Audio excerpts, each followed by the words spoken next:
Uncarrier rumor roundup. This is the show where I take all the rumors from the week and I put them together and smash them and bash them into one rumor show. Up this week, we're going to Uncarrier Galaxy S5 rumors. The iPhone 6 is obviously coming sometime soon. Google's looking to get into the smartwatch game, and BlackBerry might finally be meeting its maker, and they're supposedly discussing a sale with Facebook, of all companies. This is Rumor Roundup. Let's go ahead and Uncarrier it. The Korean site Digital Times is claiming the Galaxy S5 is going to pack a just ridiculous 4 gigs of RAM and 64-bit Exynos chip, and that same fake leather back found on the Note 3. Although there's been rumors that maybe they're going to totally ditch the plastic and go for metal, I put much more stock in it looking like a smaller, just redonkulously powerful version of the Galaxy Note 3. 4 gigs of RAM is crazy. Damn powerful. At this point, it's just like a big...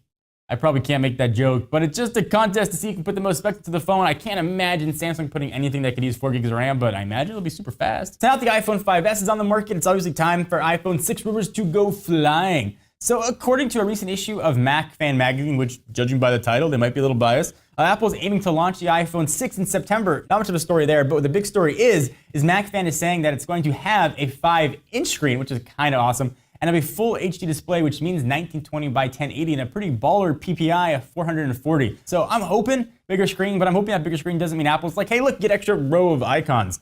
Give me something iOS 6 with the revamped iOS 8, which I feel like I'm a broken record here, that maybe has some sort of widgets. Please give me a way to quickly view my information, Apple. Google is not one to sit by and get out Samsung by Samsung. Supposedly they are getting ready to launch their own smartwatch, which is going to super integrate Google Now as their killer feature.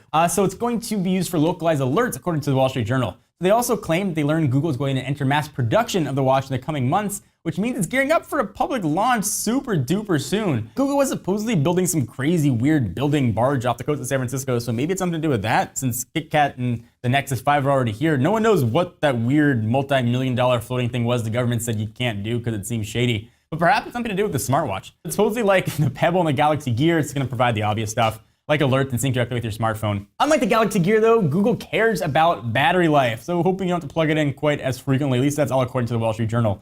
I use the Galaxy Gear. I know the Galaxy Gear. Galaxy Gear is my friend. The Galaxy Gear does not last very long, so hopefully Google's going to do this sucker up right. I love Google Now, and hopefully on a watch, it will be super awesome. Supposedly, Facebook is looking to purchase BlackBerry, or at least they had a how you do meeting. So obviously BlackBerry might be on the way out of the consumer smartphone market. I'm sorry if you're a BlackBerry fan, it's gonna happen. But there's been no shortage of interest from folks looking to get all cozy or acquire all the company or at least part of it. The latest company is Facebook, whose executives recently met with BlackBerry, according to the Wall Street Journal yet again. Facebook's